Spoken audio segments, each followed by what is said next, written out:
What is up, guys? So today is kind of an odd day. Today is actually Sunday as of recording this, and I usually don't have like any time on the weekends to record any videos, but I come up with a budget team just like last month for the Twilight Cup.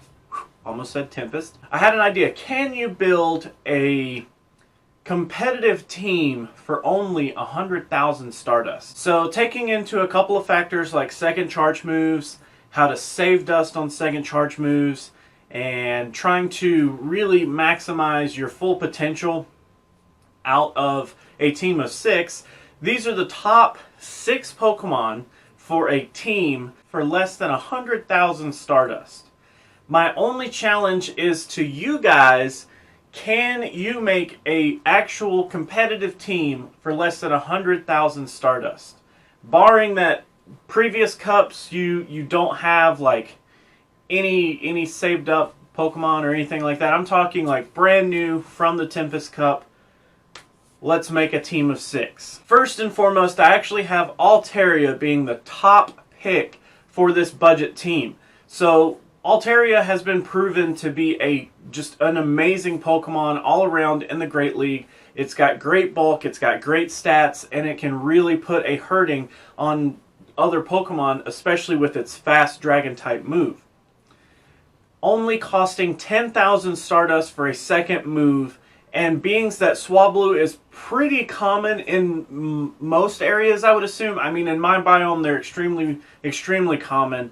I have 2 Altaria, and I have enough for a third one if they release the Jirachi research, and I have to have one. I already have enough for a third one, and I got that within 6 months. So they're not obviously too rare, and being that they only cost 10,000 dust to get a second move, you should be able to catch one in the wild and be able to evolve it relatively close to 1,500 and be able to purchase a second move on it for only 10,000 dust.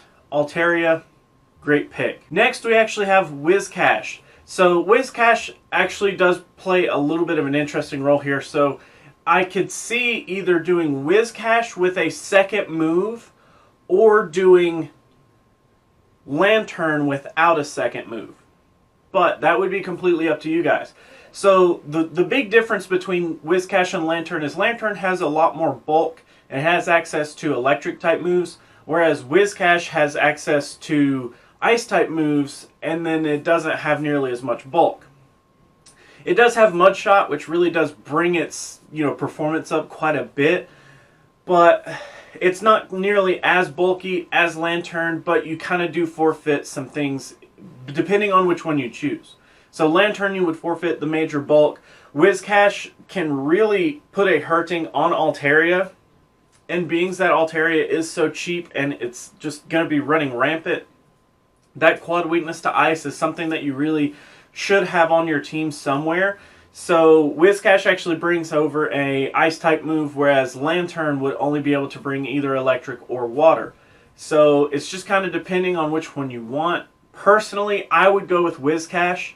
Lantern is great and all, but I think for a complete budget team, Wizcash having access to Mud Shot and then having access to an ice and a ground charge move, I think you have a little bit better of a well-rounded attack on other teams in that regard. Next, we actually have Abomasnow, and Abomasnow is kind of like the budget Tropius of this month. He's not quite as good as Tropius, but he does have a comparable time in the cup, which he does have different weaknesses and all that stuff. But either way, like Abomasnow having Razor Leaf is one of the things that puts him up so high in regards this month, and he just really would do good going up against anything that's water typing, so that you're going to be able to just completely destroy any of the Mud Boys.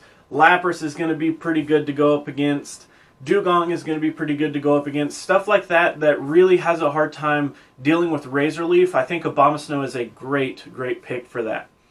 Being that Abomasnow doesn't necessarily need 2 charge moves, you can really get away with doing just Razor Leaf and then Outrage, and you really save yourself 50,000 dust right there by not even purchasing that move. If you were going over the top, yeah, it would probably be nice to have an Ice-type move on him, but you don't necessarily need it. Next, I actually have down Mantine. So this one's tricky. Last month I decided to not try to do like babies or anything like that, but this month I think hatching a Mantike, spending around 35 to 40,000 dust to get it up to the level where Mantine should have a 1500 CP, and then purchasing a charge move on Mantike for 10,000, you're spending roughly 50,000 on Mantine in total instead of spending 50,000 for the charge move and then powering him up if you did it the other way around. So I think purchasing the move as a baby and then powering it up around 35 to 40,000 dust is definitely the way to go. You're still only spending 50,000 there, so not too bad. Mantine has the great addition of being bulky, and he also has moves that really make him a threat towards grass type attackers, especially like Tropius. You have access to an ice move, which is an amazing move against Tropius. You have access to flying moves, and then you also actually have access to water moves, which I don't prefer on Mantine, but it is an option. Next on the list, we actually do have Raichu, and Raichu is just a great pick. He's only going to cost, what, 10,000 dust, I think? And having 2 electric moves and then a fighting move on Raichu is that's just really good. He's going to be really good at taking out both flying types and taking out ice types as well. So things like Mantine are going to have an issue with him. Things like Lapras. Lapras has a ton of bulk, but you kind of can wear down a Lapras with a Raichu pretty well. And then, just in general, anything that's pure water or water and ice is really going to be dealt with in a small regard with Raichu. So Raichu definitely doesn't have the bulk to really go up against some of the bulkiest Pokemon, but he definitely does have a place where you can use him against both flying and ice types, which I like. And last but not least on the list, we actually do have Charizard. So I was thinking of this 6 slot and really what I would put here. And honestly, I felt like the team really needed something to deal with ice types more than anything else. So Altaria can kind of do like neutral damage to it. Raichu's okay at it, but he only has one move, which is Brick Break, and Brick Break's not even like an all-hail mighty move. So I was like, well, we really do need something that can hit ice really hard, and Charizard just seemed like a perfect match for that. So Charizard would definitely be the ice killer here with fire moves. I personally would do 2 fire moves and a flying move if it was me. I think that having, well, I guess you could do dragon moves for neutral damage. You would have more neutral coverage, but either way that you build Charizard, it's fairly cheap. It's only going to cost 10,000 dust, and you really have a lot of outs towards ice-type Pokemon, grass-type Pokemon, and if you did dragon-type moves, you could have more neutral damage towards more things. I guess if you did fire and flying, you'd really have just like, you would be narrowing your focus down too far towards grass, so I think having a broader option with a dragon move actually would probably be better, even though I initially wrote down flying. In total, that's 10,000 for Altaria, 10,000 for Wizcash, around 50,000 for Mantine, and then 10,000 for Raichu and 10,000 for Charizard. That is actually 90,000, right? 1, 2, 3, 4. Yeah. So that's a 90,000 Stardust investment, which is not hard at all. I don't think that's a make or break the bank. I mean, I've been trying to really keep my teams relatively low. I really try to only spend around 150,000 a month if I do spend anything. Last month was a little different. I didn't spend hardly any dust, but this month I think is going to be really great. I actually really like this team. The only thing that's preventing me from using this team is I don't have a Charizard that has Blast Burn on it, so that really does hold me back there. Everything else I pretty much have access to and ready to go, and I wouldn't feel bad about using this team. And it's a really great budget option.